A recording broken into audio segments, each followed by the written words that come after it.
Hi friends, welcome to Deepika reviews. Lakshmi నివాసం upcoming ఎపిసోడ్లో ఏం జరగబోతుందో తెలుసుకోవాలనుకుంటున్నారా? అయితే ఛానల్ను సబ్స్క్రైబ్ చేసుకొని సపోర్ట్ చేయడం మర్చిపోకండి.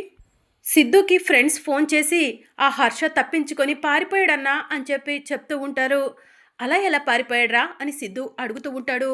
ఇక జరిగిందంతా కూడా సిద్ధు ఫ్రెండ్స్ సిద్ధుకి చెప్తూ ఉంటారు. అన్నా ఇప్పుడు ఏం చేద్దామన్నా అని సిద్ధు ఫ్రెండ్స్ సిద్ధుని అడుగుతూ ఉంటారు. చేయాల్సిందంతా చేసి ఇప్పుడు ఏం చేద్దామంటారేంట్రా, వాడు ఎక్కడున్నాడో వెతకండి అని సిద్ధు చెప్తూ ఉంటాడు. అన్న, వాడు ఖచ్చితంగా మండపం దగ్గరికే వస్తాడన్నా అని సిద్ధు ఫ్రెండ్స్ సిద్ధుకి చెప్తూ ఉంటారు.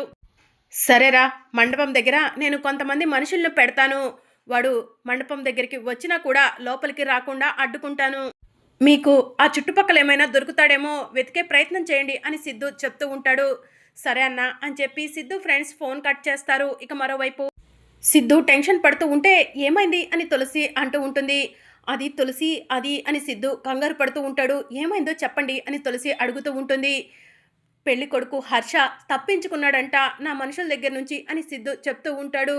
ఇప్పుడు ఎలా అండి అని తులసి అడుగుతూ ఉంటుంది. తులసి, నువ్వు కంగారు పడకు, ఇక్కడ నా మనుషులను పెడతాను. వాడు ఖచ్చితంగా మండపం దగ్గరికి వస్తాడు కదా, వాడు మండపంలోకి రాకుండా అడ్డుకునేలా చేస్తాను అని సిద్ధు చెప్తూ ఉంటాడు. ఏమండి, ఏదో ఒకటి చెయ్యండి, పెళ్లి మండపంలోకి ఆ హర్ష రాకూడదు అని తులసి అంటుంది. నేను చూసుకుంటాను తులసి అని సిద్ధు చెప్తూ ఉంటాడు. మీకు మరో ముఖ్యమైన విషయం చెప్పాలి అని తులసి అంటుంది. ఏంటి తులసి అని సిద్ధు అడుగుతూ ఉంటాడు. కాసేపట్లో మా అన్నయ్య హరీష్ని ఇక్కడికి రమ్మని ఫోన్ చేశాను అని తులసి అంటుంది. హరీష్ బావని ఇక్కడికి రమ్మన్నావా? ఎందుకు తులసి, లేనిపోని గొడవలు అని సిద్ధు అంటాడు. ఏమండి, కీర్తి వదినకు హరీష్ అన్నయ్యకు పెద్దల సమక్షంలో పెళ్లి జరగలేదు కదండి. ఇప్పుడు వాళ్ళిద్దరికీ పెద్దల సమక్షంలో పెళ్లి జరిపిద్దామండి. హర్షకి బదులుగా హరీష్ అన్నయ్యను మండపంలో కూర్చోబెడదామండి అని తులసి అంటుంది. తులసి, ఎవరికైనా తెలిస్తే రిస్క్ అవుతుందేమో అని సిద్ధు అంటాడు. ప్లీజ్ అండి, ఈ ఒక్క విషయంలో నాకు సపోర్ట్ చేయండి అని తులసి అంటూ ఉంటుంది. సరే తులసి, నువ్వు ఇంతలా రిక్వెస్ట్ చేయాల్సిన అవసరం లేదు, నేను చూసుకుంటాను. సరే, నేను మండపం బయట నా మనుషుల్ని అరేంజ్ చేసి వస్తాను అని సిద్ధు బయటికి వెళ్తాడు. ఇక తన మనుషుల్ని పిలిచి పెళ్లి కొడుకు హర్ష ఫోటో చూపించి, ఇతను ఈ దరిదాపుల్లోకి వస్తే అతన్ని లోపలికి రాకుండా చూడండి అని సిద్ధు చెప్తూ ఉంటాడు. సరే సార్, మీరు వెళ్ళండి అని సిద్ధుకి తన మనుషులు చెప్తూ ఉంటారు. ఇక మరోవైపు హర్ష కార్ డ్రైవ్ చేస్తూ మండపం దగ్గరికి వస్తూ ఉంటాడు. త్వరగా నేను మండపం దగ్గరికి చేరుకోవాలి, లేకపోతే ముహూర్తానికి సమయం అయిపోతుంది అని హర్ష మనసులో అనుకుంటూ ఉంటాడు. ఇక మరోవైపు తులసి సేనయ్య దగ్గరకు వెళ్ళి, అన్నయ్య ఏమన్నారు నానా అని అడుగుతూ ఉంటుంది. కాసేపట్లో ఇక్కడే ఉంటాడమ్మా హరీషు అని సేనయ్య చెప్తూ ఉంటాడు. నాన్న, హరీష్ అన్నయ్య రాగానే నా దగ్గరకు తీసుకురండి, అన్నయ్యను ఎవరు గుర్తుపట్టకుండా నేను మేకప్ చేస్తాను అని తులసి అంటుంది. సరే అమ్మ తులసి అని సేనయ్య అంటాడు. నాన్న, మరొక మాట, అన్నయ్య ఇక్కడికి వస్తే ఇక్కడ అన్నయ్యను గుర్తుపట్టే అవకాశం ఉంది, అన్నయ్యను గెటప్ చేంజ్ చేసుకొని రమ్మని చెప్పండి అని తులసి అంటూ ఉంటుంది. అదెలా కుదురుతుంది తులసి అని వాణి అడుగుతూ ఉంటుంది. వదిన, అటువైపు చూడండి, అక్కడ అందరినీ ఎంటర్టైన్ చేయడానికి మిక్కీ మౌస్ చూసారా, ఆ మిక్కీ మౌస్ డ్రెస్ అన్నయ్య వేసుకునేలా అన్నయ్యకు ఫోన్ చేసి చెప్పండి, అన్నయ్య మిక్కీ మౌస్ డ్రెస్లో లోపలికి రమ్మని చెప్పండి, అప్పుడు ఎవరు గుర్తుపట్టరు. లోపలికి వచ్చిన తర్వాత అన్నయ్యకు పెళ్లి డ్రెస్ వేసి నేను మేకప్ చేస్తాను అని తులసి అంటుంది. సరే తులసి అని వాణి చెప్తూ ఉంటుంది. ఇక మరోవైపు కీర్తి ఒంటరిగా కూర్చొని, హరీష్ విషయంలో నేను తప్పు చేస్తున్నానా? ఇప్పుడు పెళ్లి జరిగిపోతే నేను చేసిన తప్పుని సరిదిద్దుకోలేను. ఇంకా మళ్ళీ జీవితంలో హరీష్ని నేను కలవలేను. హరీష్ నన్ను ప్రాణంగా ప్రేమించాడు, నేను కూడా హరీష్ని ప్రాణంగా ప్రేమించాను. కానీ మా ఇద్దరి మధ్య పరిస్థితులు ఇలా ఎందుకు వచ్చి ఉంటాయి అని కీర్తి ఆలోచిస్తూ ఉంటుంది. ఇప్పుడు పెళ్ళి వద్దని చెప్తే నాన్న బాధపడతారేమో, ఏం చేయాలి అని కీర్తి బాధపడుతూ ఉంటుంది. ఇక మరోవైపు హరీష్ మిక్కీ మౌస్ గెటప్ వేసుకొని మండపం దగ్గరకు వస్తాడు. వదిన, వదిన అని హరీష్ పిలుస్తూ ఉంటాడు. హరీష్, వచ్చావా? త్వరగా రా, తులసి నిన్ను రూమ్లోకి తీసుకురమ్మంది అని వాణి హరీష్ని తీసుకుని రూమ్లోకి వెళ్తుంది. అన్నయ్య నిన్ను ఎవరు గుర్తుపట్టలేదు కదా అని తులసి హరీష్ని చూసి అడుగుతూ ఉంటుంది. ఎవరు గుర్తుపట్టలేదు తులసి అని చెప్పి హరీష్ చెప్తూ ఉంటాడు. సరే అన్నయ్య ఇలా కూర్చో, నిన్ను ఎవరు గుర్తుపట్టకుండా నేను మేకప్ చేస్తాను, ముందు అయితే డ్రెస్ చేంజ్ చేసుకొనిరా అని చెప్పి తులసి పెళ్ళికొడుకు వేసుకోబోయే డ్రెస్ని హరీష్కి ఇస్తుంది. హరీష్ డ్రెస్ చేంజ్ చేసుకొని రాగానే హరీష్కి మేకప్ వేస్తుంది. తులసి నువ్వు మేకప్ చేసినా కూడా హరీష్ని గుర్తుపట్టేస్తారు అని చెప్పి వాణి అంటుంది. కంగారు పడకు వదిన, పెళ్లి కొడుకు మొహం పెళ్లి కూతురికి కనిపించకుండా తలపాగా పెడతాం కదా అని చెప్పి తులసి తలపాగా తీసుకొచ్చి హరీష్కి పెడుతుంది. ఆ తలపాగాకి మల్లెపూలు కట్టి ఉంటాయి. ఇక హరీష్ మొహం ఎవరు కూడా గుర్తుపట్టరు. తులసి నువ్వు సూపర్, భలే ఉంది నీ ఐడియా అని చెప్పి వాణి అంటుంది. సరే వదిన, ఇక అన్నయ్యనైతే రెడీ చేశాము, ఎవరికి ఎలాంటి అనుమానం రాదు, సరేనా? అన్నయ్యను తీసుకురావాల్సిన సమయానికి మండపంలోకి తీసుకురండి, అన్నయ్యే కీర్తి వదిన మెడలో తాళి కట్టాలి, గుర్తు ఉంచుకోండి అని చెప్పి తులసి అంటుంది. సరే తులసి అని చెప్పి వాణి చెప్తూ ఉంటుంది. సరే వదిన, నేను ఇక్కడి నుంచి వెళ్ళిపోతున్నాను, నేను ఇక్కడే ఉంటే కనుక అందరికీ అనుమానం వస్తుంది అని చెప్పి తులసి అంటుంది. సరే తులసి నువ్వు వెళ్ళు, మేము హరీష్ దగ్గరే ఉంటాము అని చెప్పి వాణి చెప్తూ ఉంటుంది. ఎవరికి ఎలాంటి అనుమానం రాకూడదు, జాగ్రత్తగా మేనేజ్ చేయండి అని చెప్పి తులసి అక్కడి నుంచి వెళ్ళిపోతుంది. ఇక పెళ్లి మండపంకి బంధువులంతా కూడా వస్తూ ఉంటారు. బసవరాజు అందరికీ కూడా ఎదురు వెళ్ళి ఆహ్వానిస్తూ ఉంటాడు. ఇక పంతులు గారు కూడా మండపంలో కూర్చొని పెళ్లి కూతుర్ని తీసుకురండి అమ్మా అని చెప్పి చెప్తూ ఉంటారు. అమ్మ కనిష్క వెళ్ళి కీర్తిని తీసుకొచ్చి మండపంలో కూర్చోబెట్టమ్మా అని బసవరాజు చెప్తూ ఉంటాడు. సరే మావయ్య అని చెప్పి కనిష్క కీర్తి రూమ్కి వెళ్ళి కీర్తి ఇంకా ఏం ఆలోచిస్తున్నావు అని చెప్పి అడుగుతూ ఉంటుంది.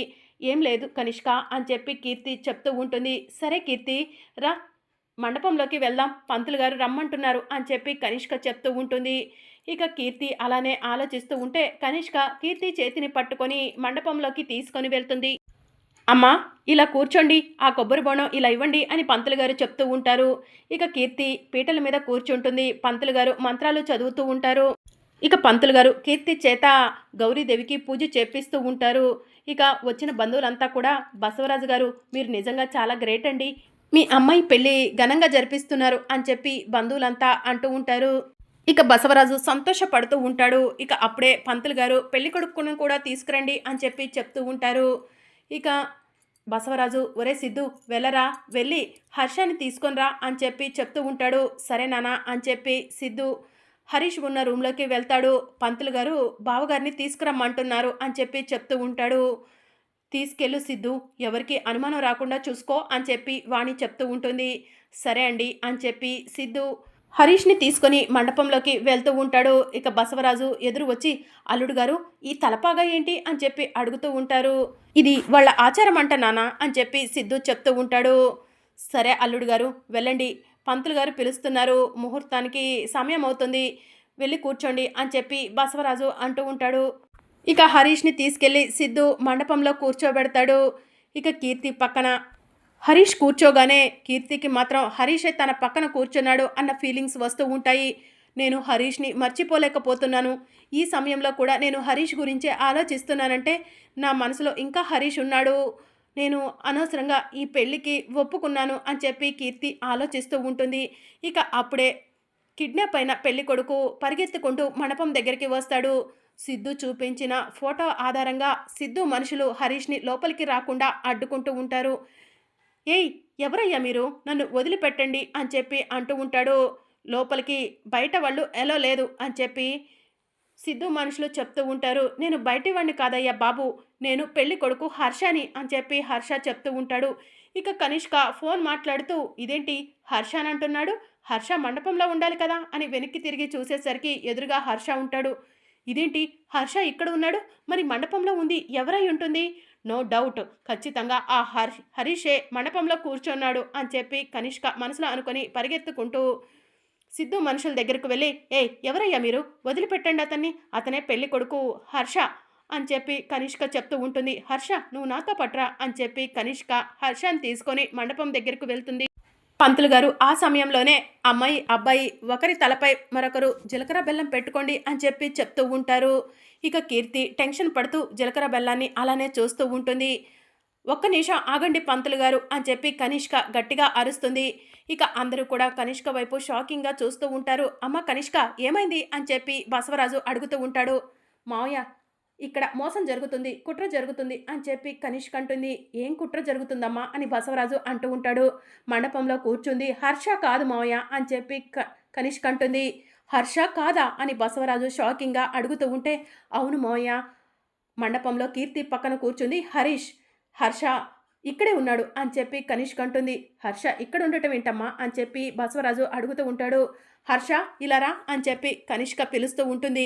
ఇక హర్ష నడుచుకుంటూ అలా వస్తూ ఉంటాడు. హర్షని చూసి అక్కడ ఉన్న బంధువులు, బసవరాజు కుటుంబం షాకింగ్గా చూస్తూ ఉంటారు. చూసారా మావయ్య, మన హర్షని కిడ్నాప్ చేసి ఆ హరీష్ కీర్తి పక్కన కూర్చొని ఎంచక్క ఎంజాయ్ చేస్తున్నాడు, మనల్ని మళ్ళీ మోసం చేస్తున్నాడు అని చెప్పి కనిష్క అంటూ ఉంటుంది. రేయ్ హరీష్, ఎంత మోసం చేశావురా, నువ్వు వస్తావని, నువ్వు ఏదో ఒక కుట్ర చేసి నా కూతుర్ని మళ్ళీ తీసుకెళ్తావని నా జాగ్రత్తలో నేనున్నానురా అని బసవరాజు గన్ తీసుకొని హరీష్కి గన్ గురిపెడతాడు. తీయరా, ఆ మొహానికి ఉన్న తలపాగా తీ అని బసవరాజు అంటూ ఉంటాడు. ఇక హరీష్ కంగారు పడుతూ తలపాగా తీస్తాడు. ఇక హరీష్ని చూడగానే కీర్తి ఒక్కసారి షాకింగ్గా హరీష్ వైపు చూస్తూ ఉంటుంది. రేయ్ హరీష్, ఈరోజు నా చేతుల్లో నువ్వు చావటానికే ఇక్కడికి వచ్చావురా, నీ చావుతో నా కూతురు పెళ్లి జరుగుతుందిరా అని చెప్పి బసవరాజు గన్ని హరీష్కి గురిపెట్టి షూట్ చేయబోతూ ఉండగా, ప్లీజ్ నాన్న, హరీష్ని ఏం చెయ్యొద్దు, మీకు చేతులెత్తి దండం పెడతాను అని చెప్పి కీర్తి అంటుంది. అమ్మ కీర్తి, వీడు మోసం చేశాడమ్మా, నిన్ను ఇంట్లో నుంచి బయటకు గెంటేశాడమ్మా అని చెప్పి బసవరాజు అంటూ ఉంటాడు. నానా, హరీష్ అంతకు మించి ప్రేమను నాపై చూపించాడు నానా అని చెప్పి కీర్తి అంటుంది. కీర్తి, ఏం మాట్లాడుతున్నావు, నీకు హర్షతో పెళ్లి కుదిరింది అని చెప్పి కనిష్క అంటుంది. హర్షతో పెళ్లి కుదరటం కంటే ముందే హరీష్ నా మెడలో ఈ తాళిని కట్టాడు అని కీర్తి తన మెడలో ఉన్న తాళిని చూపిస్తూ ఉంటుంది. ఇక వచ్చిన బంధువులంతా కూడా కీర్తి వైపు షాకింగ్గా చూస్తూ ఉంటారు. అమ్మ కీర్తి, నా పరువు పోతుందమ్మా, అలా మాట్లాడకు అని బసవరాజు అంటూ ఉంటాడు. మీ పరువు కోసం చూసుకుంటుంటే నా లైఫ్ స్పాయిల్ అయిపోతుంది, నాకు హరీష్ కావాలి, హరీషే నా భర్త, ప్లీజ్ నాన్న, హరీష్ని వదిలిపెట్టండి, మీకు దండం పెడతాను, మీ కాళ్ళు పట్టుకుంటాను అని కీర్తి ఏడుస్తూ ఉంటుంది. మరి అప్కమింగ్ ఎపిసోడ్లో ఏం జరగనుందో తెలుసుకోవాలనుకుంటున్నారా? అయితే ఛానల్ను సబ్స్క్రైబ్ చేసుకొని సపోర్ట్ చేయడం మర్చిపోకండి. Thank you for watching.